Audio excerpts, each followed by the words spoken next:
Bonjour tout le monde, c'est Jérémy, bienvenue dans cette nouvelle vidéo un petit peu spéciale. Je lance un nouveau concept sur la chaîne YouTube, on va regarder des vidéos ensemble, on va faire ce qu'on appelle une vidéo réaction, mais pas n'importe quelle vidéo réaction, on va faire une vidéo réaction analyse. On va regarder ensemble mon passage à la télé. Si vous n'étiez pas au courant, j'ai fait un passage, une apparition sur une nouvelle chaîne de télé concernant l'éducation. Ça s'appelle School TV. Et il y a un mois, ils m'ont invité pour participer à une émission de télé sur le métier de prof de FLE. Voilà. Donc c'était vraiment une excellente expérience. Pour vous remettre un petit peu dans le contexte, ce qui s'est passé en fait, c'est qu'ils m'ont envoyé un mail, voilà, et c'était pour le lendemain, donc un petit peu improvisé. Et de toute façon, je vous mets le lien à droite de l'écran, j'en ai fait un short où j'explique un petit peu ce qui s'est passé en détail. Voilà, le retour d'expérience un petit peu, voilà, vous avez un petit peu les coulisses de ce qui s'est passé en une minute. J'ai fait une petite vidéo là-dessus il y a un mois. Donc si vous ne l'avez pas vu, lien en haut à droite de l'écran. Voilà, donc c'était vraiment une super expérience. Et on va retracer tout ça aujourd'hui. On va essayer de voir un petit peu ensemble ce qui s'est passé. Si vous n'avez pas vu l'émission télé, c'est pour vous l'occasion de la découvrir. Et si vous l'avez déjà vue, eh bien peut-être vous allez regarder ça en même temps que moi. Je vais mettre en pause et je vais rebondir sur les moments en fait pour comprendre un peu mieux ce qui s'est passé. Et je vais vous donner un petit peu mon retour d'expérience maintenant dans cette vidéo. Voilà. Donc restez bien jusqu'à la fin si vous voulez avoir mon analyse. Ça risque d'être fortement intéressant. Ça fait un moment que je n'ai pas regardé l'émission, hein. Je l'ai regardé juste il y a un mois. Donc là, j'ai un petit peu oublié ce qui s'est passé. Voilà. Avant de commencer cette vidéo, j'aimerais vous dire en fait que voilà, si vous l'aviez oublié, je sors voilà, un pack best-seller, enfin, 2 produits best-seller. Donc je vous invite du coup à aller voir ce qu'il y a sur la page. Alors je vends donc 2 produits. Le premier produit, donc, c'est Devenir un virtuose du FLE. C'est la formation best-seller, c'est la toute première formation que j'ai sortie. Et il y a aussi les cours, les 100 cours de FLE, les cours PowerPoint qui accompagnent très très bien cette formation. Donc voilà, j'en ai fait encore une fois une vidéo sur la chaîne il n'y a pas longtemps. Pour fêter les 5000 abonnés, je lance ce bundle. Donc si vous êtes intéressé, voilà, si vous n'avez pas ces formations, si vous en avez une seule des deux, vous pouvez aussi m'envoyer un message privé. Comme ça, je ferai un bundle personnalisé. Et voilà, vous pourrez acquérir une des formations si vous le souhaitez. Donc n'hésitez pas. Pour le lien de la vidéo, j'explique un peu ce qu'il y a dans le produit. C'est en haut à droite de l'écran, pareil. Et c'est le tout premier lien dans la description. C'est valable jusqu'à demain à minuit. Donc n'hésitez pas, voilà, à vous procurer ce bundle vraiment au prix de moins 70%. Ça vaut quand même le coup. Allez, revenons-en à l'émission. On va regarder tout ça ensemble. Et je vais mettre en pause au moment qui paraît intéressant. On va analyser ça ensemble. C'est parti. On y va. Alors, je tiens à le préciser avant de commencer que vous allez voir, au début, ça met un peu de temps à démarrer. Parce qu'au début, on fait la présentation. C'est quoi un prof de FLE? On nous voit pas, moi, on ne me voit pas tout de suite à l'écran. J'ai pas été sur le plateau. Ils m'ont proposé d'aller sur le plateau à Paris. Et au final, donc, je suis resté voilà, sur Skype avec une autre invitée que vous allez découvrir si vous n'avez pas vu l'émission. Et voilà, j'ai pas été sur le plateau parce que je n'étais pas sur Paris. J'aurais pu y aller si j'avais quelques jours d'intervalle, mais ils m'ont prévenu de la veille pour le lendemain pour cette émission. Voilà. Donc voilà, pour le contexte, je pense que j'ai rien oublié. Allez, c'est parti, on analyse ça ensemble. Bonjour, bonjour, merci encore de votre fidélité. Je suis très, le très présentateur heureux de vous retrouver télé. pour ce nouveau numéro de School TV, le MAG. Le MAG, c'est 30 minutes sur la scolarité de vos enfants. Et aujourd'hui, dans l'école du monde, on s'intéresse à tous ces professeurs qui dispensent les cours de FLE. Cours de FLE pour français. Je m'excuser au fait parce que je parle un petit peu du nez. Hein. J'ai encore un petit peu d'allergie. Je ne sais pas pourquoi je suis chez moi, mais j'étais allergique au chat chez ma famille. Donc je parle un petit peu du nez. J'espère que ça ne vous dérange pas. Étrangère à qui enseignent ces professeurs? Dans quelles conditions? Quelle est la particularité de ce métier? Quelle formation, avantages et inconvénients? Irina Capron vous dit tout dans un instant. Une certaine liberté en termes de pédagogie et beaucoup de plaisir. Vous entendrez dans ce MAG de nombreux témoignages sur l'amour d'enseigner le français et les différentes techniques pour y parvenir. J'ai le sentiment que la créativité, l'interactivité aussi sont au cœur des apprentissages. Et puis à l'heure du numérique, des réseaux sociaux, quelle plus-value aussi pour ces professeurs? Est-ce que ces ressources redéfinissent, oui ou non, le métier? Prof de FLE en présentiel ou en distanciel? On aura le débat également dans un instant. On est fameux débat avec Armelle Perben. Bonjour. Merci d'avoir accepté notre invitation, fondatrice de l'école Absolutely French. Je travaille mon accent. Absolutely French. C'est où? C'est à Paris, près de l'Arc de Triomphe. Et ça fait 10 ans maintenant que j'ai cette école. J'ai 5 formateurs donc, qui sont avec nous, on est 12 dans l'équipe et on est très spécifique, hein. On est dans le FLE, mais nous on considère le FLE comme un outil d'intégration. Et on aide à l'intégration des conjoints des talents étrangers qui arrivent en France pour bien sûr les intégrer, mais qui gagnent en autonomie très rapidement puisqu'ils viennent pour des durées de 2 à 3 ans. Donc, on a donc là en fait elle parle juste de cette invitée donc, qui était la seule qui était présente sur le plateau, elle parle apparemment de FLI, hein, français langue d'intégration. Vous êtes certainement au courant, dans le FLE, il y a plein de spécialités différentes. On peut avoir FLE, bien sûr, FOSS, FLI, FOU, français sur objectif universitaire. Là, c'est du français langue d'intégration. J'avais fait d'ailleurs un short là-dessus, je ne sais pas si vous l'avez vu, c'est une petite vidéo d'1 minute où je présente un petit peu tous les différents types d'apprentissage, enfin d'enseignement du français. Comme ça, on a tous les acronymes et je vous explique ce que c'est. Pareil, il vient en haut à droite de l'écran si vous n'avez pas vu cette petite vidéo.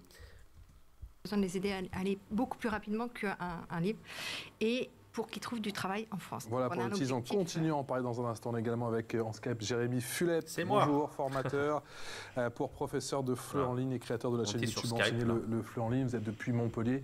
Merci d'avoir accepté notre invitation. Alors, juste pour vous expliquer un peu les backstage en fait, parce que c'est la première fois que je faisais une émission de télé.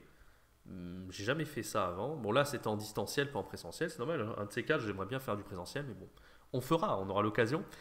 C'était marrant parce qu'en fait, vraiment, on était dans l'ambiance de l'émission de télé. Véritablement, c'était vraiment l'ambiance. C'est-à-dire qu'on était sur Skype et puis on avait les changements de caméra comme ça. On voyait donc, voilà, le présentateur, la caméra qui passait d'un truc à l'autre. On voyait ce que vous voyez aussi à l'écran, mais on voyait vraiment on a l'impression d'y être, quoi, comme si on était sur place. Il y avait du coup le stress en fait, qui était présent, parce que quand on n'a pas l'habitude de ça, c'est stressant. Bon, moi, ça se voit peut-être pas là, ici, vous allez voir, mais j'étais stressé. Mais comme je le dis dans la petite vidéo d'1 minute, en fait, j'ai contrebalancé ça par, je connais mon sujet, hein, le FLE, hein, j'ai fait plus de 300 vidéos sur cette chaîne YouTube. Et puis, voilà, je m'étais préparé, j'avais mes petites notes, etc. Voilà. Oups. Puis, toujours en Skype avec Charlène Siffre, professeure de FLE à Barcelone. Vous avez commencé à nous énerver, attention, hein, et fondatrice du site L'école des profs. On en parle de l'école des profs également dans un instant, juste après la loupe. Ah oui, donc là, voilà, vous avez vu, l'invité, c'est Charlène Siffre. Alors, pour vous expliquer un petit peu ce qui s'est passé, par rapport à Charlène Siffre, je ne m'attendais pas du tout à la voir, en fait. Parce que Charlène Siffre, je devais faire un live sur cette chaîne YouTube avec elle. J'ai fait une vidéo, d'ailleurs, sur la chaîne, je ne sais pas si vous vous rappelez, parce que Charlène, en fait, elle est indépendante, elle a été prof de FLE comme moi en ligne, et puis elle s'est lancée, en fait, sans les plateformes, sans italki, sans, voilà, elle a trouvé ses étudiants par elle-même. Et en fait, voilà, elle a réussi comme ça. Maintenant, elle a fondé un truc qui s'appelle l'école des profs. Et puis, moi, je ne la connaissais pas. Je la suivais de loin sur Instagram, Charlène. Je ne la connaissais pas vraiment. Et puis, un jour, c'est une abonnée à moi qui m'a dit « Tu as vu Charlène, elle t'a critiqué dans un post. » Donc, j'avais été voir. Et puis, en fait, c'est pas moi qui l'a critiqué, c'est juste quelqu'un qui avait dit, enfin, elle qui avait dit « Oui, Italki, c'est pas super, etc. » Bon, je vous la fais courte, hein, mais j'ai fait une vidéo complète à ce sujet. Et en fait, on va dire que c'était un mini clash, on va dire, entre Charlène et moi. Donc, j'avais fait cette vidéo-là où j'expliquais que voilà, les plateformes, c'était pas si pourri que ça. Parce que Charlène, voilà, était vraiment anti-plateforme pour le coup. Voilà, et ça avait commencé comme ça. J'avais fait ce mini clash, on va dire, avec cette vidéo sur YouTube. Et donc, avec Charlène, voilà, on avait discuté après sur Instagram, il n'y a pas de problème, on s'était entendu. On devait faire un live ensemble d'ailleurs, qui était programmé fin mai. Finalement, il n'a pas vu le jour parce que j'ai eu une fracture de la cheville. Voilà, pour différentes raisons, ça n'a pas pu se faire. Au final, on ne l'a pas vraiment refait. Mais ce qui est marrant, voilà, c'est que on est vraiment en concurrence directe. Je ne m'attendais pas à la voir dans cette émission, mais c'était assez rigolo de la voir. Et voilà, juste, j'ai été étonné. Je pense que moi, j'avais fait une story, elle a dû peut-être la prendre avant. Moi, j'ai découvert qu'elle venait et c'était assez marrant. Allez, on continue. Salut Irina Capron. Bonjour Patrice. C'est quoi un professeur de FLE? J'ai oublié de dire. Hein, c'est quoi un prof de FLE? Alors un professeur de FLE est un professeur de français. Je sais pas ce que je fais, j'arrive pas. Je me fais la barre d'espace pour mettre en pause, mais ça ne marche pas. Alors, attendez, là j'ai fait un peu n'importe quoi. Qu'est-ce que j'ai fait en fait? Attendez. Hop. Voilà, donc j'ai tout mis du coup en petit. Je sais pas ce que j'ai. Désolé. Hein. Voilà. Alors, qu'est-ce que je voulais dire? Oui, pour le lien, c'est juste le truc que je voulais dire, c'est que par rapport à Charlène, là, ce que je vous ai dit, Italki, tout ça, je mets encore une fois le lien en haut de l'écran pour voir ce mini clash en fait que j'ai pu faire avec Charlène, pour que vous compreniez un peu le contexte et comment on était parti, la relation entre Charlène et moi au début. Là, c'est assez marrant du coup qu'on se voit sur l'émission.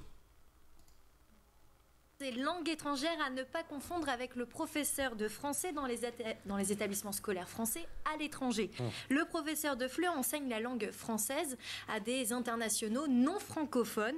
Il exerce dans le secteur privé, hors du système scolaire. Il ne travaille pas comme enseignant dans les collèges ou lycées français, donc il n'est pas soumis à un programme pédagogique. Et prof de FLE, il peut enseigner où? Alors, un professeur de FLE peut travailler dans plusieurs contextes. Il peut travailler en France avec les migrants, les étudiants Erasmus ou encore des touristes qui souhaitent apprendre le français. Vous pouvez également être prof de FLE de l'éducation nationale si vous avez votre CAPES. Ou alors, le prof de FLE peut enseigner le français à l'étranger, en université, en école bilingue, en alliance française ou en étant indépendant et en créant sa petite clientèle. Ça, c'est nous, c'est Charlène et moi. Alors, le professeur de FLE doit tout d'abord s'adapter au profil et au niveau de sa classe avec un seul objectif, faire acquérir la maîtrise de la langue française orale et écrite. Il doit être capable de créer un cadre autour du cours compréhensible et respecté par les élèves, fixer des objectifs d'apprentissage de groupe ou encore encourager à l'entraînement de la langue en dehors des cours. Quelle qualité faut-il? Alors, pour devenir professeur pour être professeur de FLE, il faut être tout d'abord pédagogue et patient, parce qu'il faut faire apprendre une nouvelle langue peut prendre parfois beaucoup de temps, et il faut savoir encourager et rassurer les élèves. Il faut également être observateur et remarquer lorsque les élèves sont en difficulté, et surtout il doit maîtriser toutes les subtilités de la langue française. Je vous verrai bien prof de FLE, je ne sais pas pourquoi, je dis ça comme ça. Ouais. On fera le bilan à la fin. Sympa ce présentateur, j'aime bien. 25 minutes d'émission, c'est parti pour l'expression orale. Patrice Boisfer. C'est un présentateur connu, il passe sur d'autres chaînes de télé. Allez, on est toujours avec Armelle Perben, avec Jérémy Fulep et avec Charlène Siffre. Charlène depuis Barcelone. Charlène, voilà, là il va commencer à poser des questions à Charlène et moi. Le prof de FLE, c'est le bon plan. C'est le bon plan dans quel sens? Parce que je pense quand on est comme vous, notamment à Barcelone, je poserai la question. Juste pour vous dire, en fait, ce qui est intimidant parfois, c'est bon, je mets en pause avec la souris maintenant et pas avec la barre d'espace, parce que sinon ça bug. Ce qui est intimidant parfois dans les questions qu'il pose, c'est on ne sait pas ce qu'il va demander à l'avance en fait. C'est le bon plan. Il nous prend un peu de cours comme ça et moi, alors, ce qui est assez drôle, vous allez voir au long de cet entretien, c'est que moi j'avais, comme je vous l'ai dit, la petite vidéo d'1 minute. En fait, j'avais préparé, j'avais au-dessus de moi, j'avais quelques anti-sèches. Et des fois, j'étais un peu frustré parce qu'en fait, il posait des questions à Charlène. Je me dis, putain, ça, j'aurais bien répondu à ça parce que j'avais de quoi dire énormément et c'était pertinent. Et en fait, il demandait ça à Charlène. Et inversement, des fois, il me posait des questions. Connaissant un peu mieux Charlène, je me suis dit, Charlène aurait mieux répondu à ces questions que moi, en fait. Donc voilà, c'est un peu le hasard. Et puis, on ne peut pas s'attendre.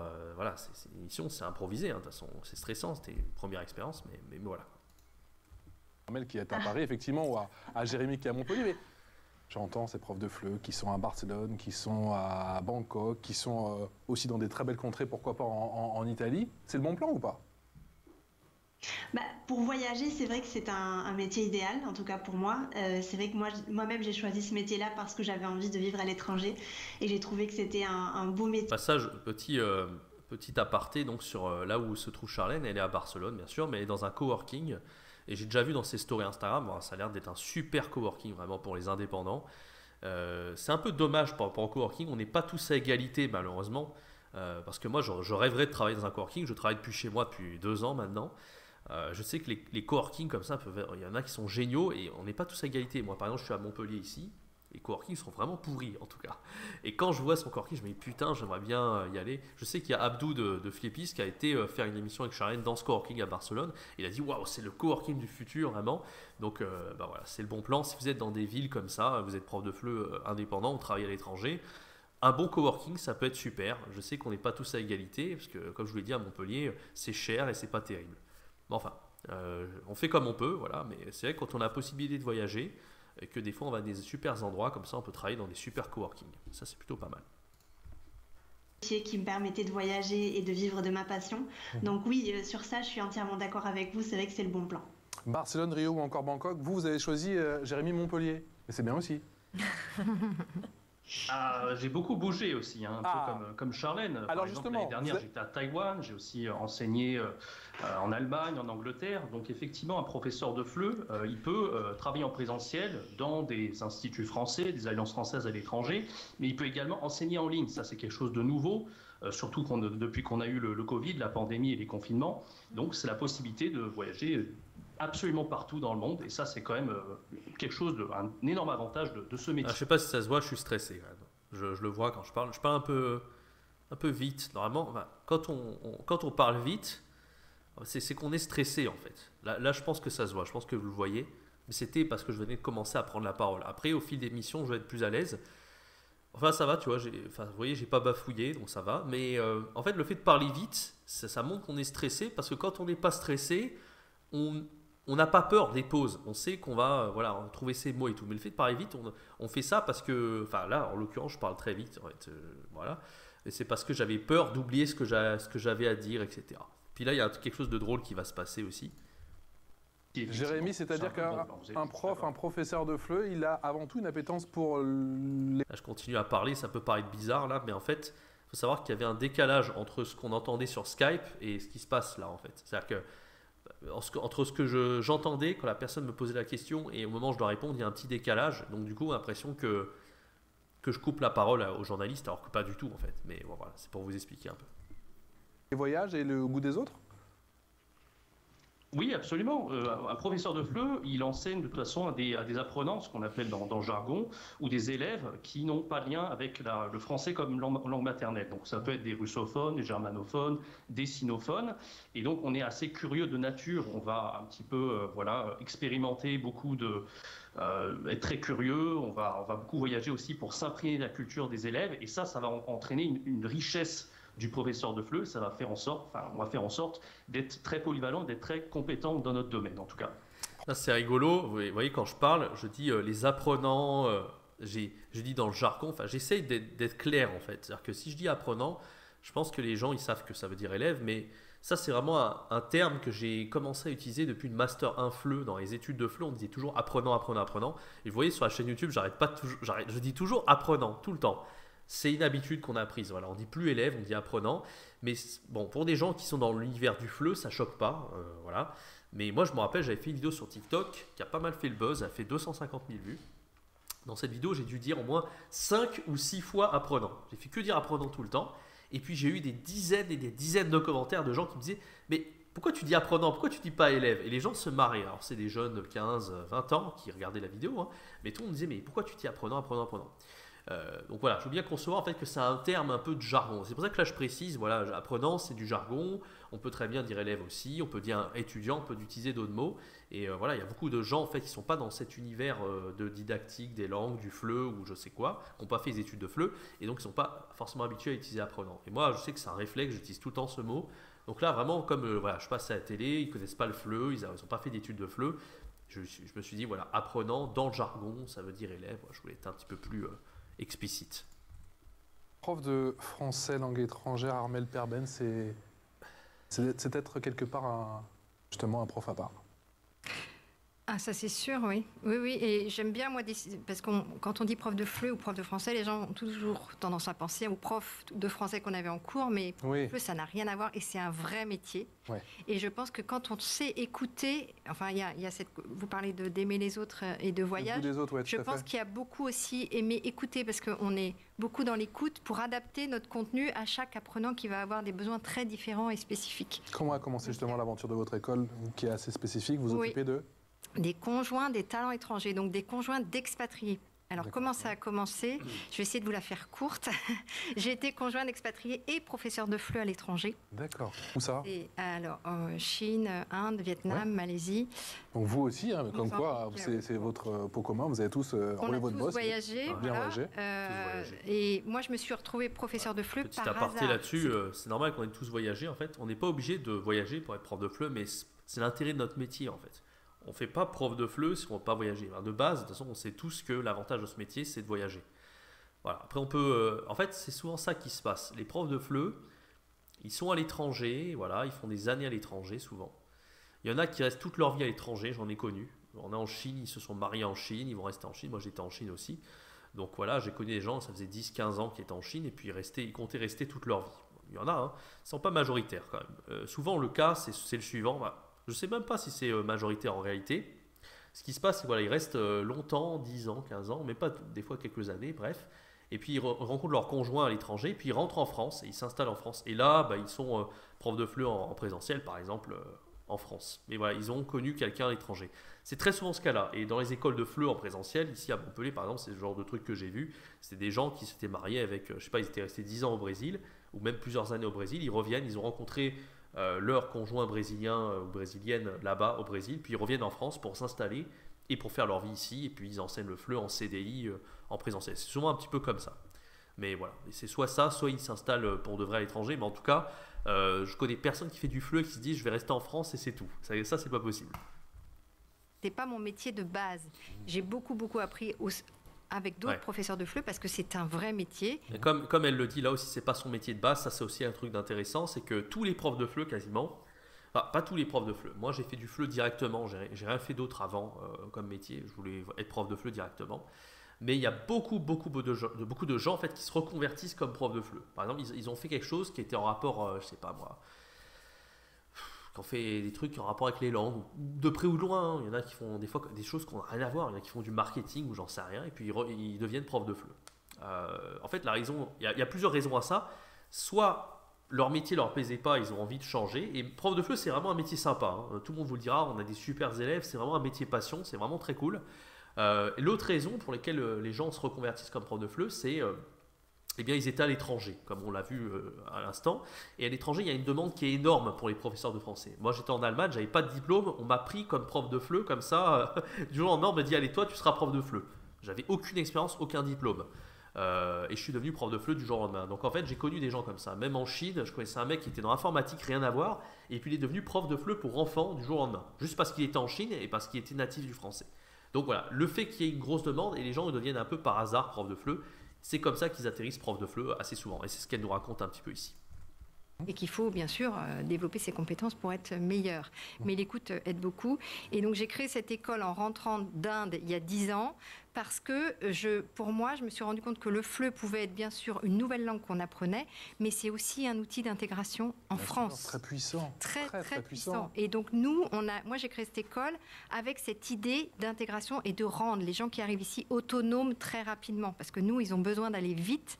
Donc on a mis au sein de notre méthode qui est ludique et innovante, adaptée aux conjoints d'expatriés, ce fait de les rendre autonomes très rapidement pour qu'ils puissent aller chercher un travail. Vous me dites que ce métier est extrêmement formateur. Oui, très formateur. Et moi, j'adore ce qu'on fait dans l'école parce qu'on a on a un sentiment d'utilité très fort. Et ça, c'est quand même, c'est aussi, je pense, qui fait le bonheur des professeurs de FLE, c'est qu'on on sert à quelque chose, on enseigne quelque chose et on voit le résultat direct. Nous, on les emmène dans Paris. Ouais, ça, c'est vraiment un excellent débat. Je ferai peut-être des vidéos sur la chaîne par rapport à ça. Je vous invite à donner votre avis dans l'espace commentaire. En fait, quand on est prof de FLE, c'est clair. Mais moi, c'est ce que j'ai voulu faire avec ma chaîne aussi. Je ne sais pas si vous l'avez... Certainement, en fait, que si vous suivez mes vidéos depuis longtemps, vous avez compris aussi que c'était un peu ma philosophie. Le prof de FLE, voilà, il a une grosse empathie. C'est quelqu'un qui va aider énormément les élèves. Et comme elle a dit, on a un sentiment d'utilité qui est très fort. On est là, voilà, on est professeur. On aide les gens à progresser en français. Grâce à nous, ils vont avoir un super niveau. Ils vont se débrouiller en France. Ils vont être capables de communiquer. Ils vont pouvoir faire des études en France, trouver leur conjoint en France, faire leur vie en France, dans un pays francophone. Enfin, on a quand même, comme elle l'a dit, un sentiment d'utilité super fort quand on est prof. C'est vrai. Quoi qu'il arrive, de toute façon, quand on est prof de FLE, on est là pour aider les élèves. Voilà.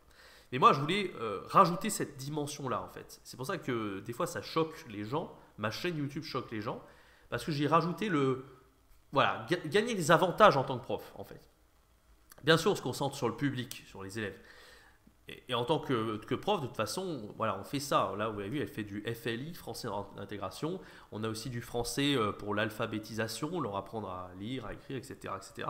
Donc, on a, quoi qu'il arrive, une utilité qui est énorme. Et d'ailleurs, dans les profs de FLE, il y a beaucoup de gens qui sont bénévoles, qui travaillent aussi gratuitement pour aider les apprenants. Moi, je voulais rajouter cette dimension un peu aussi du prof, des avantages du prof. Parce que moi, je trouvais ça super d'aider évidemment les gens et tout ça, je trouve ça génial. Mais je me disais aussi, il est possible en tant que prof, à la fois de gagner plus.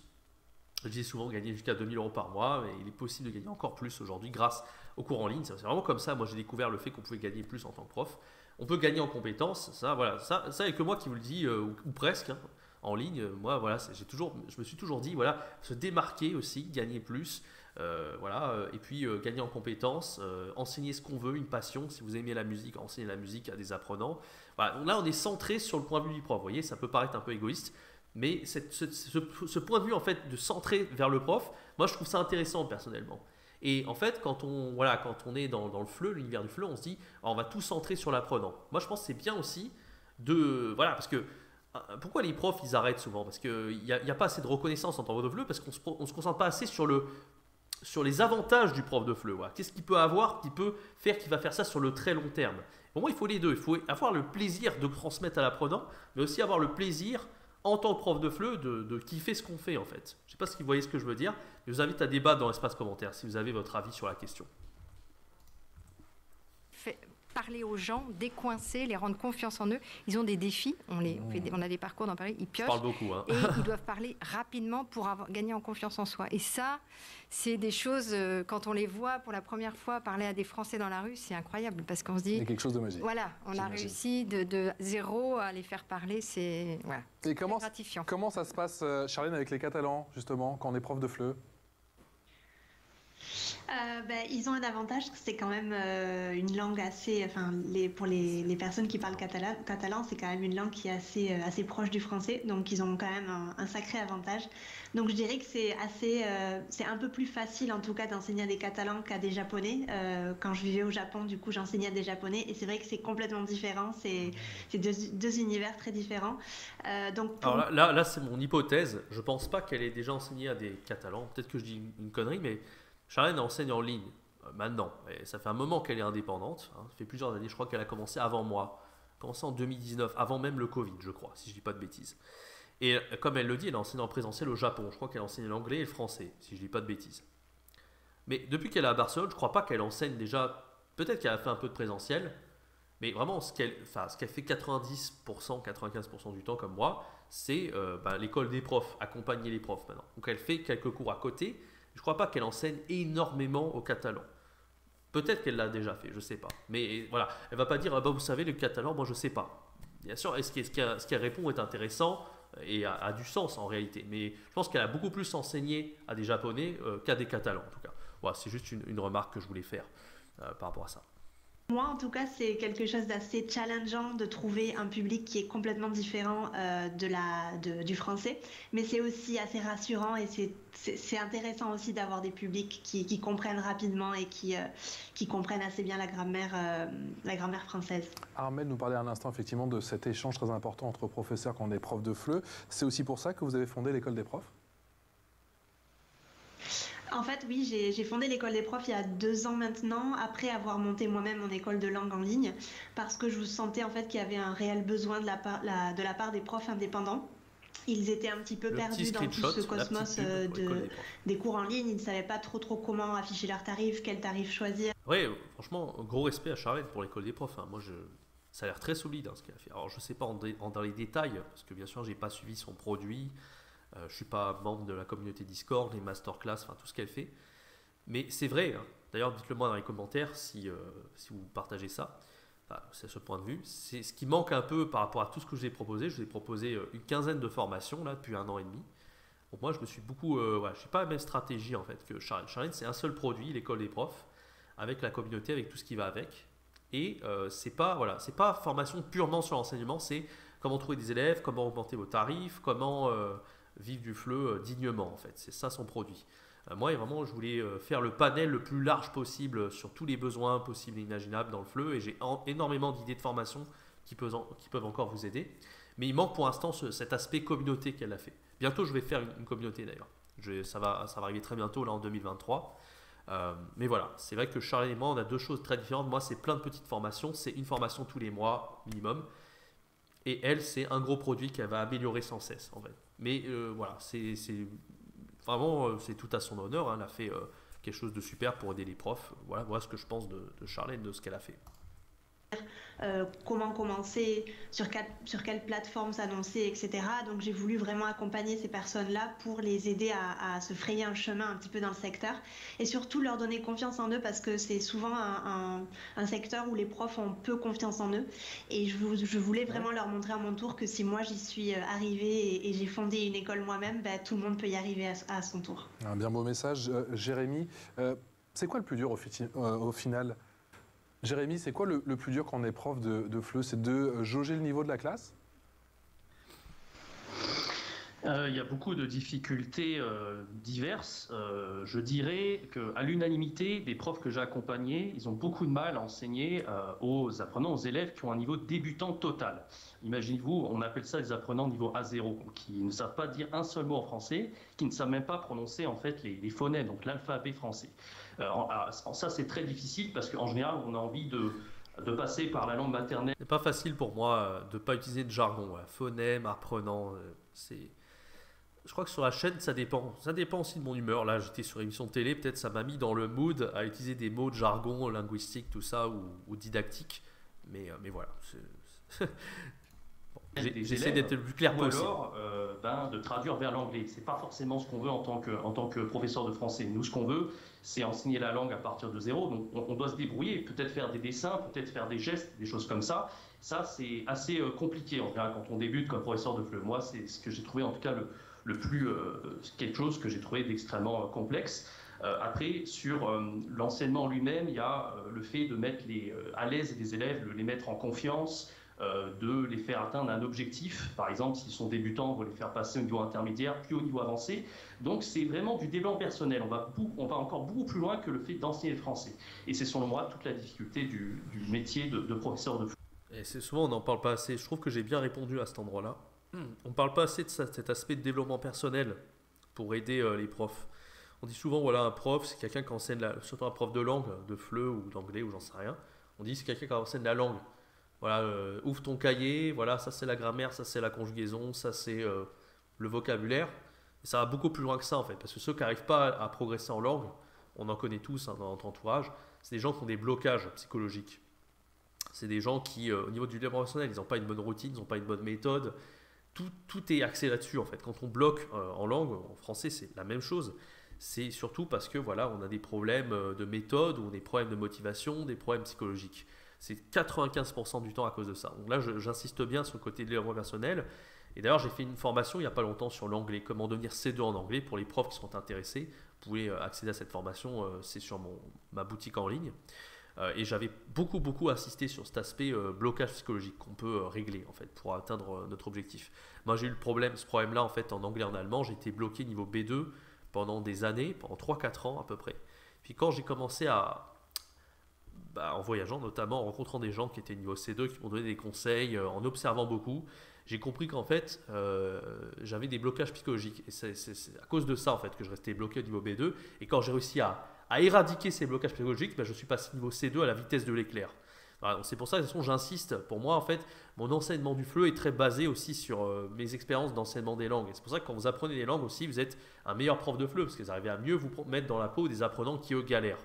Et voilà, c'est pas simplement enseigner la langue, l'aspect développement personnel, méthode, outils qu'on utilise, tout ça est extrêmement important en fait. Un prof, c'est pour ça que c'est si compliqué en fait quelque part. Vous êtes des vrais coachs, des coachs de vie aussi. Vous n'êtes pas simplement des professeurs de langue. Quelle place pour la créativité, Jérémy, justement, quand on est prof de FLE? Alors oui, c'est assez important quand on est professeur de FLE d'être très créatif. Ils ont choisi quand même les questions en fonction de la personne, j'ai l'impression quand même. Parce que là, ils parlent de créativité. Vous le savez, si vous suivez ma chaîne, j'ai fait quand même plus de 300 vidéos presque sur cette chaîne. J'ai fait des formations sur enseigner avec des jeux, en chansons, etc. Ils ont dû voir quelque part. J'étais assez impressionné d'ailleurs du jour au lendemain. Peut-être qu'ils avaient... mais je suis assez impressionné quand même. Parce qu'ils ont vraiment beaucoup regardé, j'ai l'impression, ce qu'ont fait Charlène et moi. Ils ont posé des super questions assez pertinentes pour des gens. Une chaîne en fait qui n'a jamais parlé de FLE avant, je trouvais ça assez incroyable. Créatif. Moi, j'essaie toujours de me réinventer, de trouver des idées innovantes, parce qu'un professeur de FLE n'est pas simplement un enseignant, il doit être capable aussi de concevoir ses propres cours. C'est un autre métier, mais il faut savoir combiner les deux. Donc, être concepteur pédagogique, c'est aussi important. Le professeur de FLE, il peut également piocher partout, piocher sur Internet, dans les manuels, etc. Mais il peut créer également ses propres ressources. À travers l'expérience qu'il a accumulée, il va être capable de trouver des idées grammaticales, des jeux aussi, ou des activités communicatives intéressantes. Donc il y a beaucoup de créativité et c'est selon moi indispensable pour arriver à se démarquer en tant qu'enseignant et intéresser les élèves. Armelle Perben, cette latitude, cette liberté dans l'enseignement, sur la pédagogie, justement, c'est l'un des gros plus de votre métier? À nous, c'est le plus de notre école, nous, en fait. On a une vraie différenciation parce que la méthode, je l'ai voulu adapter au profil de gens qu'on accueille et on voulait intégrer tout ce qui est différence culturelle, compréhension de la culture française, compréhension de l'histoire de France, parce que c'est important quand on arrive en France. Et nous, on a vraiment 3 thématiques spécifiques. Cook and Learn, c'est la cuisine. Play and Learn. Vous êtes bien tombé ici, chez Scoop TV. Il y a des cuisines partout. Ils ne font pas que du FLI, en fait. Ils ne font pas que pour les expatriés. Ils font aussi pour les objectifs spécifiques. Là, ils font en l'occurrence la cuisine. Ça aussi, c'est intéressant quand on fait du FLE. Voilà, faut pas que je tape dans le micro, faire attention. Mais ouais, ça c'est vachement intéressant. Learn qui sont les jeux de théâtre, beaucoup, mais énormément de jeux avec on a des buzzers, on a plein de choses très différentes avec des objectifs linguistiques très précis. Je précise, hein, on fait pas que s'amuser. Ouais. Et Stroll and Learn qui sont les jeux de piste dans Paris où on va découvrir la culture de plus près, l'histoire de France, etc. Et surtout, on va les emmener à la mairie, à la poste, à la gare. Donc vous êtes très souvent sur le terrain? Alors moi, plus maintenant, mais à la base, oui, tout à fait. Mais on fait du pratique. Et on s'est servi de cet outil principal qui est le FLE pour rendre une information pratique, ludique, conviviale. On rigole beaucoup, parce que je crois beaucoup aussi à l'émotion dans l'apprentissage. Je pense que ça aide à mémoriser. Donc voilà, je suis tout à fait d'accord. Enfin, pour moi, un prof de FLE, il est hyper créatif. Ouais. Et nous, on laisse une latitude aux formateurs pour qu'ils puissent choisir tel ou tel jeu, tel ou tel... Enfin, voilà. Moi, j'ai connu de tout en prof de FLE. Mais après, voilà, on voit quels sont les vrais passionnés, les gens créatifs, les gens qui font de leur mieux, etc. Mais j'ai connu des collègues en présentiel, les gens, des piques-assiettes, j'appelais ça. Je me rappelle de cette personne, par exemple, à chaque fois qu'il y avait un cours, elle était là en mode t'as fait quoi? Ah, t'as cette idée de musique, allez hop, je prends. Ah, t'as tel jeu, c'est sympa, allez, donne-moi ça.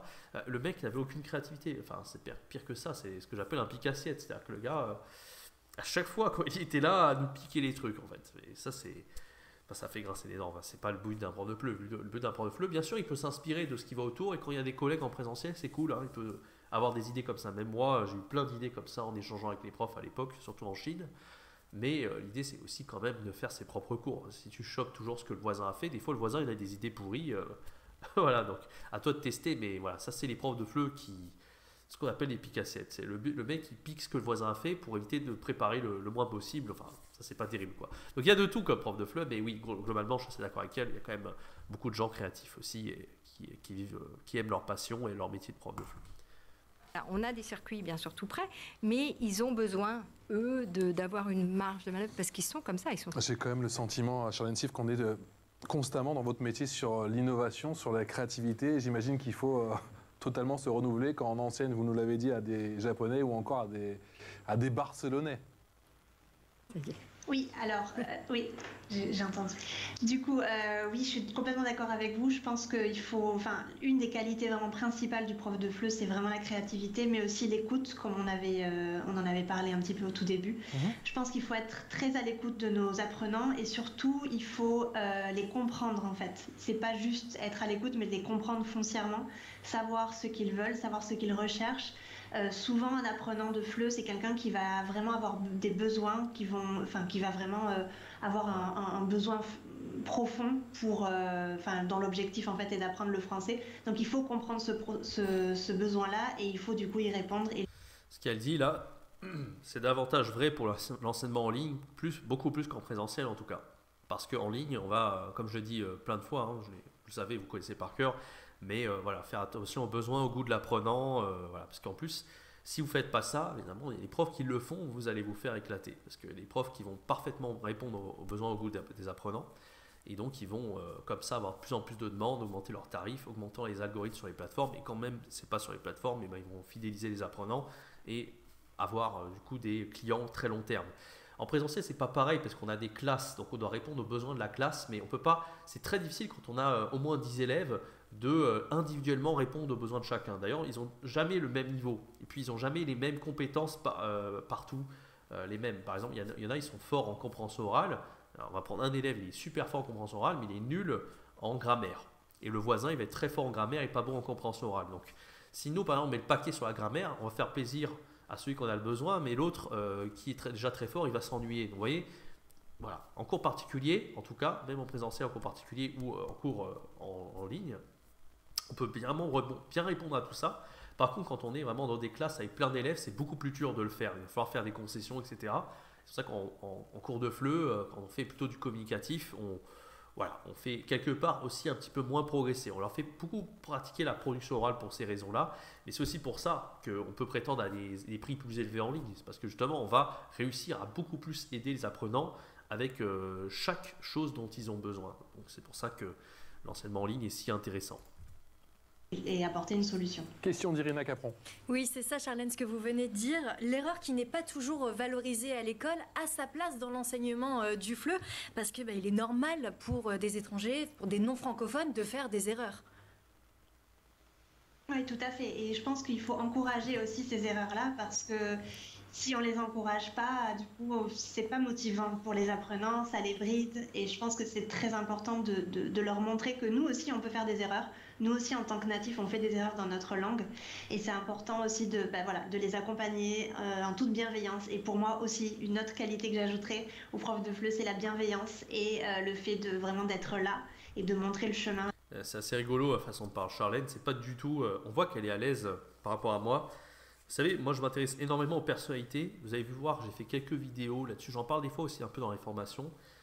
Du MBTI, c'est un test de personnalité. Moi je connais vraiment par cœur. Il y a un youtubeur là-dessus qui s'appelle Pierrick Ya. Je lui fais une petite pub. Si vous aimez les personnalités, c'est vachement bien. Parce qu'en fait, on arrive à comprendre en fait comment les gens fonctionnent. Alors on n'est pas tous, on met pas des gens dans des cases, mais et comme moi je m'exprime, il y a peu d'émotions. Enfin, j'utilise pas beaucoup de valeurs en fait. Tout ce qui est parce que là, elle parle des valeurs. Elle est assez à l'aise pour parler de ça, la bienveillance, l'accompagnement, comprendre foncière. Je sais pas ce qu'elle disait, mais c'est beaucoup de valeurs, de trucs. Voilà, elle parle de bienveillance. Moi, j'ai du mal à parler de ça. En fait, je suis pas. Moi, je suis plus dans. Allez, je vous aide. C'est très pragmatique. C'est voilà, tu vas d'un point A à un point B, etc. Mais elle est très forte aussi pour tout ce qui est social, pour tout ce qui est ce qu'on appelle dans le test de personnalité, ils appellent ça du sentiment extraverti. Elle est assez forte là-dedans en fait. Et voilà, c'est assez important aussi quand on est prof d'avoir cet aspect-là. Mais moi, c'est vrai que j'ai un peu plus. C'est pas que j'ai plus de mal, c'est que c'est un peu moins mon type de personnalité, j'ai envie de vous dire. Voilà. Et quand on connaît les personnalités, on sait qu'il y a des gens qui sont forts là-dedans. Vous savez sur quoi travailler en réalité quand voilà, vous avez des fonctions supérieures et inférieures. Je ne vais pas rentrer dans les détails, mais c'est vachement intéressant. Et là, on voit clairement qu'elle est dans le sentiment, en tout cas, et dans les valeurs, en fait. Elle est assez à l'aise pour parler de ça. Et vous verrez un petit peu plus tard, le journaliste, il me pose la question, c'est quoi les valeurs et ça, et je suis un peu perdu, en fait, pour répondre. Vous verrez un petit peu plus tard, c'est assez rigolo. À nos apprenants tout en douceur. Est-ce que l'on enseigne, Jérémy, comme on est? Est-ce que vous enseignez justement vos valeurs? Quelles sont-elles? Voilà, là, il parlait de valeurs, bienveillance, tout ça. Et donc là, il me parle de valeurs. Est-ce que vous enseignez vos valeurs? Et rien que le mot valeur, en fait, rien que ça va me faire un peu bugger, en fait. Et vous allez voir, ça va à ce que j'ai répondu, mais je vais passer un petit peu à côté de ce qu'il m'a demandé, en fait. Bien sûr, il faut enseigner avec ces valeurs. C'est une excellente question, parce qu'en fait, quand on est professeur de FLE, bien sûr, on enseigne la discipline en question, donc en l'occurrence, c'est le français, mais on est un être humain à part entière. Donc, les élèves, ils vont nous apprécier, bien sûr, pour le fait qu'on va les aider à apprendre le français, mais aussi pour qui on est en tant que personne. Et ça, c'est super important. Il y a beaucoup de personnes qui pensent que... Là, je reprends, voilà, à chaque fois que j'y réponds, c'est ça qui est génial, en fait, dans cette émission, c'est que je n'étais pas bloqué sur une question. Parce que tout ça, on l'a abordé en fait. Ça, cette réponse que j'apporte, c'est en fait un truc qu'on disait avec Tom, même dans les lives que j'ai fait avec Tom, si vous avez vu les vidéos sur la chaîne. On disait, voilà, le prof qui réussit, il enseigne la discipline, il apporte de la valeur aux apprenants, mais c'est aussi, lui en tant que personne, c'est sa personnalité, c'est parce que l'apprenant l'aime enfin, qui il est en fait, son caractère, tout ça, c'est ce qui fait qu'il va rester longtemps avec ce prof. Et c'est ce que je dis là dans la réponse. Ça va comme réponse, mais je pense que je passe à côté de ce qu'il me dit, parce que c'est pas là il parle vraiment de la question des valeurs. Quelles sont vos valeurs, voilà. Qu'est-ce qui est important pour vous pendant un cours, enfin, vous voyez, même là encore, je suis encore bloqué sur la question, mais j'ai un peu répondu à côté là-dessus, mais bon, ça va encore, j'ai répondu. Je pense que c'est pas inintéressant que de dire ça, mais voilà. Heureusement, j'avais une réponse par rapport à ça, des choses qu'on a déjà abordées sur la chaîne? Il faut, voilà, il y a juste se concentrer sur la langue française. Bien entendu, c'est important, mais aussi arriver à plaire aux élèves par qui on est en tant que personne. C'est ça qui va faire en sorte. C'est comme ça que les élèves vont nous suivre sur le long terme et continuer à progresser tout en étant motivés. Donc, c'est extrêmement important de montrer ses valeurs et de plaire aux élèves. Cette notion de valeur, Armelle? Cette notion, chez nous, c'est très très important. Moi, dans mon recrutement de mes On l'a vu, formateurs, on l'a vu que j'ai pas répondu à sa question. C'est important de montrer ses valeurs. Oui, mais quelles valeurs? T'as dit oui, il faut l'apprenant nous aime pour qui on est, mais ça répond pas à la question. Là, voilà, on parle de valeurs. Charlène, à l'aise, c'est quelque chose. C'est vraiment une question pour Charlène là, qui m'a demandé, mais comme il a demandé avant la bienveillance, tout ça, il s'est dit tiens, je vais demander ça à Jérémy. J'imagine qu'il avait des questions qui étaient préparées à l'avance et d'autres moins en fait. D'autres, il s'est dit allez hop, je vais demander ça. Question sur les valeurs, parce Combien de formateurs? On a 5 formateurs. Parce que pour moi, on accueille des étrangers qui arrivent en France, qui sont tout seuls, qui n'ont plus de famille, plus d'amis. Ils ont quitté, alors en général, ils ont 15 à 20 ans d'expérience professionnelle, les conjoints d'expatriés. Ils sont très bien formés et du coup, ils ont besoin d'écoute, de bienveillance parce qu'ils sont tout seuls, perdus et qui vivent un choc culturel. Donc, pour moi, c'est primordial. Et je pense que la majorité des bons profs de français, des bons profs de FLE ont cette qualité. Armelle, quelle est l'importance dans vos cours de la culture française, voire même de la chanson? On se sert beaucoup des chansons. Donc il y avait le théâtre, vous m'avez dit, mais les chansons aussi. Oui. Vous les faites chanter dehors? Et oui, on fait les deux. Oui, ça nous arrive. Ça doit faire des petites séquences sympas qui doivent... Oui, on rigole beaucoup, je vous dis. qu'on doit filmer. Charlène, même chose, vous faites chanter en français les Barcelonais? Alors chanter, non. Là, j'étais un peu dégoûté parce que la chanson, vous savez, la vidéo la plus vue, alors, c'est vrai, la vidéo la plus vue de cette chaîne YouTube, Enseigner le FLE en ligne, c'est 7 chansons pour étudier la grammaire en classe de FLE. Du niveau A1 jusqu'à B1, je crois, si je ne dis pas de bêtises. C'est la vidéo la plus vue de ma chaîne. Les chansons, voilà, j'adore enseigner avec les chansons. J'ai fait une formation complète là-dessus d'ailleurs. Si vous êtes intéressé, lien dans la description. Ça s'appelait Enseigner le FLE en chanson. Voilà. C'est un truc que j'adore faire et moi j'aurais répondu plein de choses. Enfin, c'était l'occasion, même peut-être de faire ma pub. J'aurais pu dire voilà, une formation que j'ai créée sur enseigner avec la chanson. J'aurais pu dire plein de trucs intéressants. Mais il a posé cette question à Charlène. Voilà. Donc, vous voyez, celle sur les valeurs tout à l'heure, ça aurait été pas mal que Charlène réponde. Et celle-ci sur la chanson, ça aurait été bien qu'il me demande, mais il ne m'a pas demandé. Bon, c'est un peu le hasard, hein, c'est la règle du jeu. Non, j'en suis pas là. C'est très intéressant et je pense que c'est une très très bonne idée. Par contre, j'utilise beaucoup la chanson en cours parce que je trouve que c'est une manière très ludique d'apprendre le français. Et dès qu'il y a un point grammatical important et je sais qu'il y a une chanson qui a ce point grammatical-là, je n'hésite pas du tout à l'utiliser parce que ça fait tout. Oui, elle parle un petit peu en général. Elle dit les choses, voilà, point grammatical, machin. En pas dans les détails, moi j'aurais dit carrément, il y a certaines chansons qui sont adaptées pour le lexique, d'autres pour débattre, d'autres pour la grammaire. C'est ce que j'ai fait. Alors, la formation est axée là-dessus. Si vous êtes intéressé par cette formation, j'explique vraiment comment utiliser de façon très complète la chanson. Vous pouvez même carrément vous spécialiser dans la chanson pour prof de FLE en ligne. Voilà, je suis tel prof et moi j'enseigne le FLE avec la chanson. C'est un peu le but de cette formation. Donc là, j'aurais répondu quelque chose de différent. J'aurais dit, voilà, il y a des chansons pour débattre, d'autres avec la grammaire, d'autres avec le vocabulaire. Vous pouvez même vous spécialiser sur la chanson en ligne. Vous pouvez faire plein de choses avec la chanson. Alors, après, bon, on est dans une émission, on n'est pas là plus pour parler en détail, mais... c'était quelque chose, j'aurais aimé avoir cette question, j'avoue. Toujours sourire et ça met toujours un petit peu de joie dans la classe. Donc oui, 100% d'accord. On a parlé de la chanson, on va parler des réseaux sociaux tout de suite avec l'information en plus. C'est signé Irina Capron. Les RS, et oui, les réseaux sociaux, et de l'enseignement de la prononciation du FLE. Le FLE se lance sur TikTok. RS. Mon frère, j'étais étonné. Je sais. Mon frère, quand il a vu les profs de FLE se lancent sur TikTok, il a dit c'est pas possible. C'était au moment où je me suis lancé sur TikTok. D'ailleurs, suivez-moi sur TikTok si vous ne me suivez pas. J'ai fait 1000 abonnés en un mois. C'est dingue. Et puis la vidéo qui a fait 250 000 vues. Une de ces vidéos-là que, vous savez, quand vous postez aussi sur Instagram, automatiquement c'est posté sur Facebook. Et je sais qu'il y en a une qui a fait 400 000 vues sur Facebook. Enfin bref. Les shorts, ça m'a amusé pendant un temps, mais à l'unanimité, en réfléchissant, je vais reprendre sur cette chaîne YouTube des vidéos longues, très spécifiques, comme j'ai toujours fait. parce que voilà, c'est ce qui vous intéresse, vous les profs, c'est aussi ce qui permet de... On est là, on est des passionnés, des spécialistes, et ces petites vidéos, d'accord, me permettent de toucher un public plus large, mais en même temps, elles sont voilà, moins spécialisées. Moi, je préfère être... quitte à avoir moins de vues et moins d'abonnés, je m'en fous en fait. Je préfère quand même m'adresser à vous, les profs, sur des sujets très spécialisés. Bref. Et donc là, ouais, mon frère a dit, c'est pas possible, ils t'ont copié se lance sur TikTok, parce que c'est vrai qu'à ce moment-là, je me lançais sur TikTok. Bon, après, ça n'a rien à voir, mais oui, ils ont dû voir un peu ce qui se faisait à droite à gauche, quoi. Ils ont vu qu'il y avait des profs de FLE sur TikTok. Et voilà, pourquoi je disais ça déjà. Ah, ils m'ont demandé, petit aparté aussi, avant de faire cette émission, ils m'ont dit, est-ce que Jérémy voulait qu'on diffuse un extrait vidéo de votre chaîne YouTube pendant l'émission? Moi, je savais pas trop parce que, ouais, je parle de beaucoup de trucs, mais en même temps, je me dis, c'est une chaîne de télé, les gens ne sont pas spécialisés, et dans ma chaîne, je parle beaucoup de trucs spécialisés. On commence à démarquer, comment enseigner tel ou tel truc. Enfin, c'était assez spécifique, assez spécifique, en fait, assez spécialisé. Donc, moi, je me dis, il faut une vidéo un peu plus générale, en fait. Du coup, j'aurais donné une vidéo peut-être la deuxième ou troisième vidéo que j'ai fait sur la chaîne, où je disais quelle est la différence entre enseigner en ligne et en présentiel, en fait. Et finalement, je me suis rendu compte qu'ils ne l'ont pas mis pendant l'émission, cette vidéo. Peut-être que j'aurais dû leur donner une vidéo TikTok, celle qui a fait 250 000 vues. Peut-être qu'ils l'auraient mise à ce moment-là, je ne sais pas.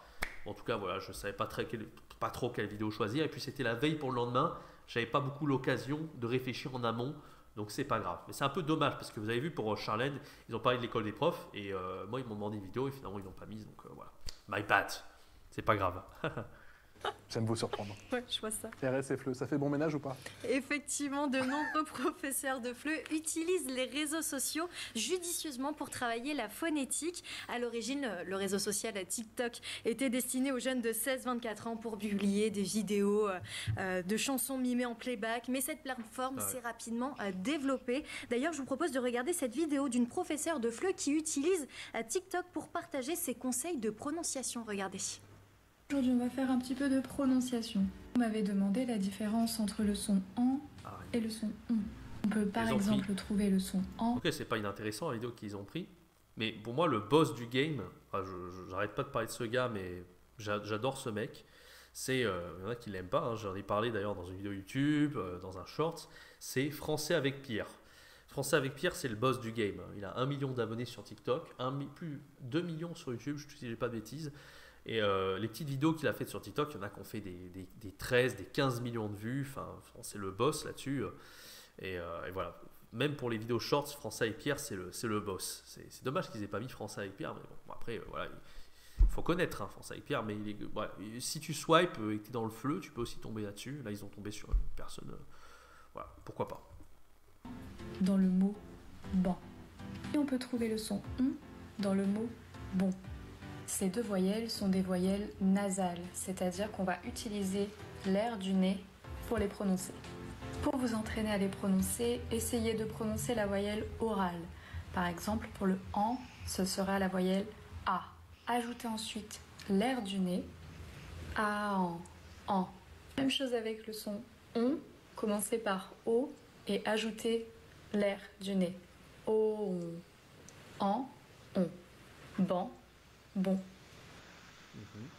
Donc les professeurs de FLE peuvent proposer plusieurs contenus à leurs abonnés, comme des tutos, comme vous venez de voir, qui vont permettre de présenter l'intonation ou la prononciation du français. Les vidéos sont assez courtes et composées d'une explication générale avec quelques exemples. Il y a également des vidéos d'entraînement qui sont prévues pour être visionnées en boucle et pour inciter à répéter autant de fois que nécessaire, mais aussi des vidéos défis, comme singulier au pluriel, féminin ou masculin. Les utilisateurs peuvent s'amuser tout en apprenant et en jouant. C'est toujours 20 secondes sur TikTok ou c'est plus long maintenant? Je suis pas au fait. C'est plus long. C'est vrai que toutes les 20 secondes, quand ça répétait, il y a un moment où c'était... Ok, c'était un petit message perso. Jérémy, c'est plus facile de faire apprendre le français avec des élèves connectés? Oui, parce que le nombre de possibilités pour l'enseignement est absolument colossal quand les personnes utilisent les réseaux sociaux, par exemple. Ils s'identifient beaucoup aux thèmes qu'on utilisait pour les cours. J'ai fait beaucoup de cours, notamment de conversation, de communication, avec ce thème des réseaux sociaux, et ça parle à tout type d'apprenants. Donc c'est vraiment un bon moyen de là, vous vous rendez bien compte que c'est pas la réponse la plus pertinente que j'aurais pu apporter. Quelque chose que j'aurais pu dire, par exemple... c'est plus facile d'enseigner avec les élèves connectés. Oui, il y a plein d'outils pour enseigner, on a Zoom, etc. Puis ils sont assez familiers avec tout ça, il y a Padlet, il y a plein d'outils. D'ailleurs, soyez présents ce mardi 19h30 avec Cynthia Cravo, on va faire un live sur sa chaîne YouTube. On va parler des outils numériques pour enseigner le FLE. Voilà, moi, si vous me suivez ma chaîne depuis longtemps, certainement vous allez, voilà, je vais répéter les outils dont je vous ai déjà parlé. Ça peut être utile, mais Cynthia va vous faire certainement découvrir d'autres outils pour l'enseignement. Donc soyez présents, c'est sur la chaîne de Cynthia Cravo. C'est ce mardi à 19h30. Voilà, donc j'ai pas répondu de la meilleure des façons à cette question. J'ai dit voilà sur le thème des réseaux sociaux. Bon après ça va, c'est pas complètement hors sujet non plus. Des groupes de conversation ou même de prendre des apprenants à part et de les faire discuter et de les intéresser. Les thèmes sont très importants. Donc quand on fait de l'enseignement aussi bien en présentiel qu'en ligne, il est extrêmement primordial de faire attention aux besoins mais aussi au goût des apprenants. Et ça, le fait d'avoir des apprenants connectés, ça aide énormément pour faire des cours dynamiques mais aussi pour intéresser les élèves. Charlène, on a commencé cette émission et c'est vrai que je suis un petit peu taquin, je vous ai dit que c'était pas le bon plan effectivement d'être prof de FLE, mais il y a aussi tout ce débat concernant la précarité du métier, est-ce que c'est une réalité? Ah là, quand même... Effectivement. La précarité, alors peut-être qu'ils l'ont vu sur Google, mais c'est vrai que j'en ai parlé sur la chaîne aussi, j'ai commencé là-dessus, je disais vous pouvez gagner 2000 € par mois, vous savez que c'est précaire le FLE, 1400 € maximum en CDI à 40 heures semaine en présentiel. Donc j'ai pas arrêté de le dire sur la chaîne. Ils ont dû certainement aussi voir ma chaîne. Bon, c'est pas sûr qu'ils aient pris cette info de ma chaîne dès qu'ils l'ont vu sur Google, mais en tout cas,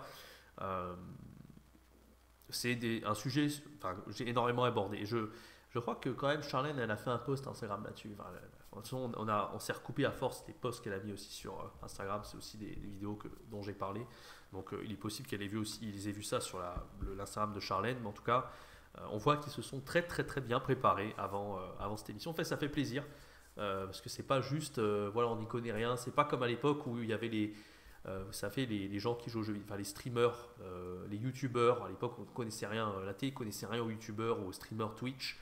Donc ils invitaient Squeezie, ils disaient voilà, tu gagnes plein d'argent, mais tu fais rien en fait, alors que c'est dur d'être youtubeur dans la vie. Pareil pour streamer, tout ça, c'est loin d'être facile, faut pas croire. Et voilà, à l'époque, on n'y connaissait rien. Là, on voit qu'ils ont très bien révisé. Ils ont posé des super questions, en tout cas, donc ça faisait vraiment plaisir. C'est une réalité, et c'est aussi pour ça que je me suis lancée en tant que formatrice. Et pareil, pour cette question-là, j'avais les antisèches, j'avais noté un truc sur la précarité, j'avais des trucs intéressants à dire, mais c'est tombé sur Charlène. Bon, après, voilà, encore une fois, c'est le hasard. Hein. Il y a plusieurs questions que j'aurais aimé avoir. Il y a peut-être des questions que j'ai eues qu'elle aurait aimé avoir, j'imagine. Prof pour prof, disons, pour leur montrer que oui, effectivement, il y a de la précarité dans le FLE et c'est quelque chose qui ressort assez souvent. C'est souvent d'ailleurs une phrase qui ressort quand on fait des recherches Google, donc c'est très facile à trouver. Mais si on s'arrange bien et qu'on suit vraiment les bonnes méthodes et qu'on a confiance en soi surtout et qu'on choisit vraiment un public intéressant, un public qui sort un petit peu du lot, moi je suis certaine que la précarité c'est pas pour tout le monde et moi-même j'ai pas vraiment souffert de précarité et j'ai été salariée mais aussi indépendante avant de me lancer dans l'accompagnement de profs et c'est pour ça en fait vraiment que je veux leur montrer que la précarité oui ça peut exister bien sûr comme dans tous les métiers mais c'est pas une fatalité en tout cas. Jérémy, prof de FLE en présentiel ou en distanciel, vous militez justement pour le distanciel? Voilà, c'est clairement la vidéo que je leur avais envoyée, hein. Présentiel ou distanciel, la vidéo portée là-dessus.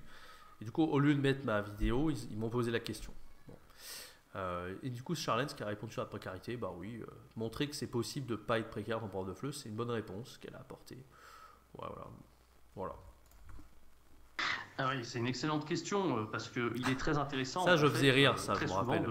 Ma famille a vu cette émission et quand je disais oui, c'est une excellente question, monsieur, ça faisait marrer ma famille. De commencer par le présentiel pour développer ses compétences de pédagogue et pour avoir vraiment cette formation en plus du diplôme qui va nous permettre d'avoir le recul nécessaire pour être un excellent enseignant, gagner les compétences.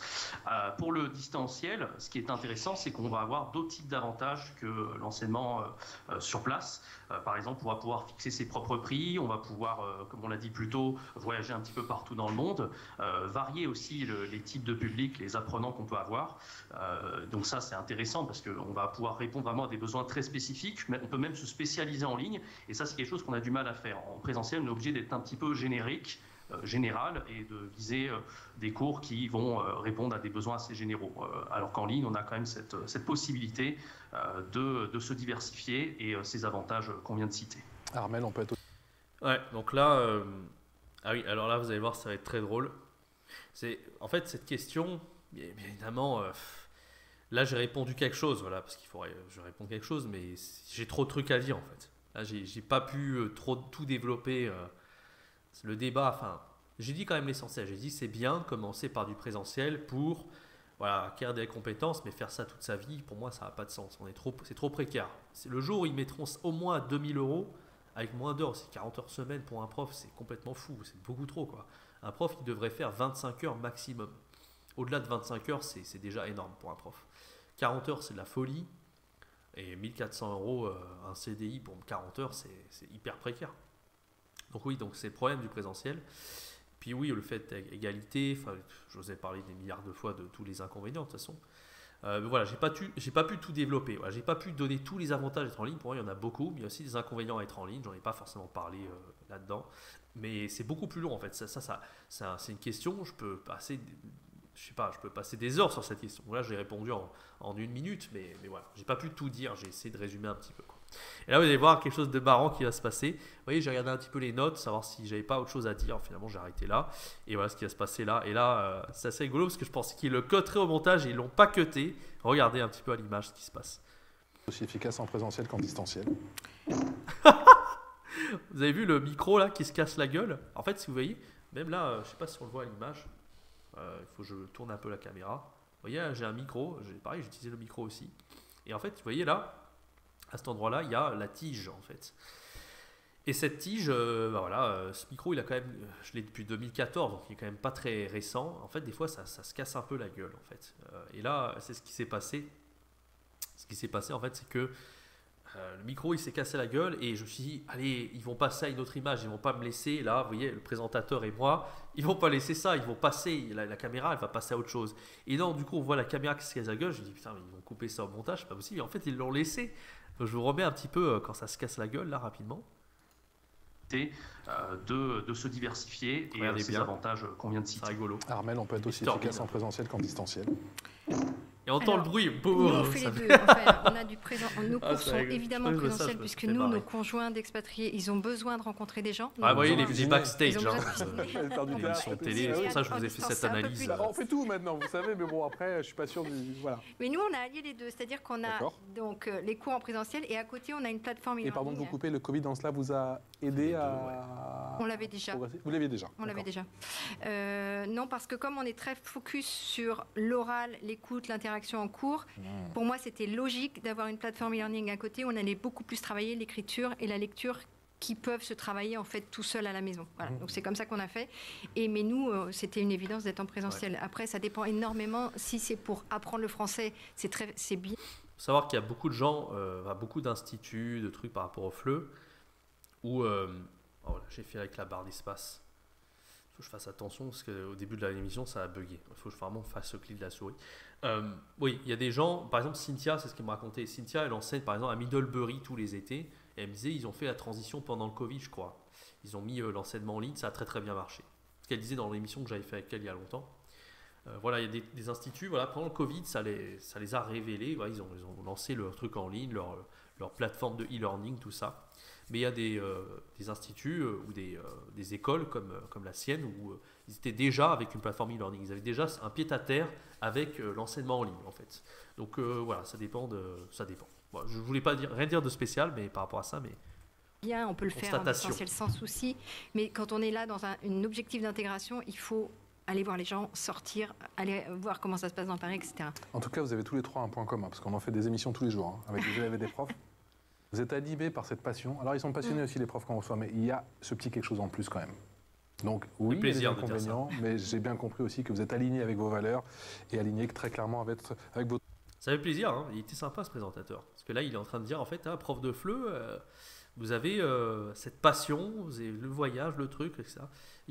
Voilà, ça fait plaisir ce qu'il a dit là. Vous avez ce point commun d'être passionné, aligné avec vos valeurs. Enfin, rien de spécial à dire, mais je sais pas, ça montre que c'est quand même un beau métier. C'est dommage qu'il y ait ce côté, les inconvénients qu'on connaît très bien, hein, la précarité, tout ça. C'est pour ça que moi, même à travers cette chaîne YouTube, j'ai envie en fait que les choses changent, en fait, que, je sais pas, à un moment donné, quand j'aurai 100 000 abonnés, je ne sais pas, quand la chaîne elle pèsera, parce que je compte faire ça sur le très très long terme, hein, vous le savez, un jour faire entendre ces messages-là, en fait, qu'il y ait cette possibilité, en fait, qu'on soit passionné en tant que prof, vraiment qu'on puisse mieux gagner, mais en même temps vivre de sa passion, etc. Qu'il n'y ait pas les inconvénients qu'on connaît si bien, quoi. Mais un jour, quand ça sera possible, bah voilà, peut-être que tout le monde se précipitera pour être prof de FLE, ça sera devenu hyper sélectif. On dira pas, voilà, ce sera pas comme moi en Allemagne, oh, on recrute comme prof de FLE comme ça. Oui, pour faire quelques cours comme ça, des petits cours pour se faire la main, en fait. Mais personne ne dira, voilà, prof de FLE, à partir du moment où tu es natif, tu peux devenir prof de FLE. Il n'y aura pas ce cliché de se dire que tout le monde peut être prof de FLE, en fait. Mais ça sera dans un certain temps, je pense que ça sera possible. Notre passion. Petit conseil, on en profite. Si on souhaite justement progresser en français, bien sûr pour ceux qui sont à l'étranger, et moi je me dis que si on... Ça, c'est la dernière question, si je ne m'abuse. Est-ce que vous avez des petits conseils justement pour enrichir son vocabulaire? Comment on fait? Vous donnez quoi comme petits tips à vos élèves? Il y a tellement de choses à dire là-dessus. Alors, selon le niveau, bien évidemment, ça va dépendre un petit peu, mais souvent, si j'ai des jeunes en face de moi, parce que j'enseigne beaucoup à des jeunes qui sont généralement friands de vidéos YouTube, je leur conseille de regarder des vidéos YouTube en français, sous-titrées ou pas, bien sûr, selon le niveau, mais c'est une excellente manière, en fait, d'apprendre en contexte, et généralement, ça marche super bien, et ils reviennent en cours avec de nouveaux mots, de nouvelles expressions, et pour moi, en tout cas, c'est une super façon d'apprendre une langue. Jérémy, lire le français, ça ne suffit pas. Il faut compléter avec des éléments vidéo, avec toutes ces ressources sur Internet. Oui, absolument. Tous les moyens sont bons à partir du moment où les apprenants, les élèves prennent du plaisir. Ça, je pense que c'est primordial. Il y a aussi d'autres outils auxquels on ne pense pas forcément. Par exemple, pour apprendre des langues qui peuvent être très utiles, ce sont les applications mobiles. Souvent, quand on parle d'applications, on va penser à des applications qui vont nous motiver, comme par exemple Duolingo, ce genre d'applications. Mais il y a aussi d'autres applications, comme par exemple Anki ou Mosalingua, qu'on appelle des applications de système de répétition espacée, donc qui vont nous demander des mots. Et on va comme ça pouvoir fixer son calendrier, réviser tous les jours des mots qui nous posent problème, et ça va, par la répétition, en fait, ça va rentrer assez facilement. Donc l'apprenant, il a la possibilité de rentrer ses propres mots à l'intérieur. Donc en tant que prof, on va juste dire en devoir, voilà, la liste de vocabulaire qu'on a vue pendant le cours par le biais d'un texte ou une compréhension orale, tu vas la rentrer directement dans l'application et tu vas pouvoir te faire un petit calendrier de révision. Donc c'est extrêmement efficace à la fois pour apprendre des langues étrangères, mais aussi en tant que prof pour donner des devoirs aux apprenants, les motiver et leur permettre d'atteindre leurs objectifs pour avoir plus de vocabulaire. Alors, là vous voyez, je suis un peu technique quand même. Parler d'Anki et Mosalingua, j'en parle sur la chaîne YouTube, j'en parle aussi dans des formations. Il y avait une formation là-dessus d'abord, c'était Maître à outils FLE, j'en ai parlé en détail. Bon, et on en parlera sur le live avec Cynthia, encore une fois, ce mardi à 19h30, soyez présents. Mais en vrai, il y a plein de choses. Enfin, il y a plein de choses dont on n'a pas parlé. C'est un peu dommage pour retenir le plus de vocabulaire. Là, je donne vraiment le plus efficace, Anki et Mosalingua, mais c'est un peu technique quand même. Il faut savoir de quoi on parle. Système de répétition espacée. Voilà. Quelqu'un qui connaît rien en langue ou qui connaît pas tout ça, il se dit mais de quoi tu parles en réalité? En fait, il y a d'autres méthodes pour retenir le vocabulaire. Il y a les moyens mémotechniques, par exemple. Le fait de, voilà, l'apprenant, je sais pas, s'il y a un mot qui est difficile à retenir, il va se faire une petite histoire dans sa tête pour le retenir. Les moyens mémotechniques. Il y a le fait de qu'est-ce qu'il y a comme méthode? Bon, même technique, c'est le plus efficace. Il y a, moi, c'est des méthodes que j'utilisais en langue, par exemple, le fait d'écrire les mots, de les taper à l'ordi, ça m'aidait énormément aussi. Le fait, voilà, il y a plein de méthodes comme ça, mais j'en ai pas forcément parlé. Mémotechnique, pour moi, c'est un des trucs les plus efficaces. Et là, on n'a pas abordé cette question-là. Bon, c'est vrai que Anki et Mosalingua, ça reste le plus efficace, mais c'est un peu technique. Bon, encore une fois. C'est pas, voilà, s'ils sont curieux, ils ont peut-être tapé système de répétition espacée sur Google, et ils ont peut-être vu de quoi il s'agit, quoi. Mais c'est vrai que voilà, pour une émission de télé, c'est un petit peu technique. J'aurais pu parler avec des exemples plus parlants de moyens mémotechniques, j'aurais pu trouver quelques mots comme ça. Et je crois pas que c'était dans ma prep, ça. Je m'attendais pas à cette question-là. Encore une fois, c'est improvisé, on ne pouvait pas trop savoir. Armelle Perben, votre conseil quand on rencontre un nouveau mot? Oui, quand on rencontre un nouveau mot? Oh oui, pour le mémoriser, pardon. Pour le mémoriser, alors là c'est un peu compliqué, je dirais l'avoir dans une phrase, si on ne comprend pas, regardez le contexte autour pour essayer de comprendre d'abord tout seul, ne pas faire Google tout de suite. D'accord. Je pense que c'est important d'essayer de trouver... prendre son temps, de ne pas avoir le réflexe tout de suite de clic. En fait, plus vous faites travailler votre cerveau et plus vous allez mémoriser le mot. Après, évidemment, tout de suite, vous n'allez pas forcément trouver, mais si vous regardez le contexte et tout ça, ça vous donne plein d'indices et vous allez pouvoir trouver la solution par vous-même. Et après, allez vérifier. Parce que souvent, je me souviens, ça fait quelques années, mais on s'en souvient pendant 1, 2, 3 jours, et puis parce qu'on n'a pas fait 3 semaines, 1 mois, on se dit tiens, mais c'est frustrant, je ne me souviens plus. Oui, mais ça par rapport à ce qu'il dit là, Patrice Boissefer, c'est Mosalingua, Enki. Enfin, Enki, le système de répétition espacée, parce qu'effectivement, comme elle dit, même si tu comprends le contexte, tu as compris la logique, ou même tu as peut-être le mémotechnique, c'est quand même encore plus puissant, je trouve, que le comprendre dans le contexte. Mais le fait de ne pas l'oublier 1 mois plus tard, 6 mois plus tard ou 1 an plus tard, c'est vraiment le SRS, Enki ou Mosalingua, c'est ce qui va vraiment aider à retenir les mots. Donc ce que j'ai dit finalement, par rapport à ce que dit Patrice derrière, voilà, si les gens veulent creuser, de toute façon, ils pourraient voir ce que c'est que le SRS. Effectivement, la signification de ce mot. Et effectivement, il y a peut-être cette démarche à faire au début. Un petit effort. Il faut être un peu plus... Avant d'aller voir Monsieur Google. Merci infiniment à tous les trois. Armelle Perbel, fondatrice de l'école Absolutely French, où on cuisine notamment, attention, de très bonne cuisine. Jérémy Fullet, formateur, professeur de FLE en ligne, créateur de la chaîne YouTube Enseigner le FLE en ligne, et Charlène Siffre, professeur de FLE à Barcelone, fondatrice du site L'école des profs. C'était vraiment super de vous avoir. Encore merci. Merci pour votre passion, merci pour tous vos conseils et vos témoignages. Un grand merci à vous, ma chère Irina. Ok, c'est fini, on a fini là. Bon, j'espère que ça vous a plu, du coup, cette analyse de cette émission. Voilà, n'hésitez pas à répondre. Voilà, j'ai abordé énormément de choses. On est déjà à 1h10 de vidéo. Donc vous pouvez regarder cette vidéo en plusieurs fois. Voilà, cette analyse, j'espère que ça vous a plu. Encore une fois, avant de terminer cette vidéo, je vous rappelle qu'il y a le pack avec les 2 produits best-sellers. Devenir un virtuose du FLE en ligne et 100 cours de FLE préparés. Ça va très bien ensemble. Si par exemple vous avez déjà virtuose du FLE et que vous voulez seulement les cours de FLE préparés, je peux créer un bundle spécial avec une autre formation où je peux carrément vous donner aussi les 100 cours de FLE à part. Vous juste m'envoyer un message, soit dans les commentaires de cette vidéo, soit en message privé, par mail, c'est vous qui voyez. En tout cas, si vous avez ni l'une ni l'autre, je peux vous conseiller ces 2 produits qui sont de loin les plus utiles. Voilà. Il y a une valeur énorme là-dedans quand même. Et ils ont fait un carton, les 100 produits best-sellers, en septembre. Ils ont fait des dizaines et des dizaines et des dizaines de ventes. Enfin, ça a vraiment cartonné. Et c'est compréhensible quelque part, hein, parce que là, pour un prix qui est misérable, vous avez droit à 100 des PowerPoint. Et vous avez également la méthode pour créer vos propres cours dans Virtuose du FLE. C'est encore plus gros. Hein. Son Virtuose du FLE, c'est la formation la plus complète que j'ai pu créer. Voilà, c'est un bundle qui va vraiment vous aider à faire la différence en ligne. Merci d'avoir suivi cette vidéo. Je vous donne rendez-vous à très bientôt sur cette chaîne YouTube pour une prochaine vidéo. C'était Jérémy. Ciao, bye bye.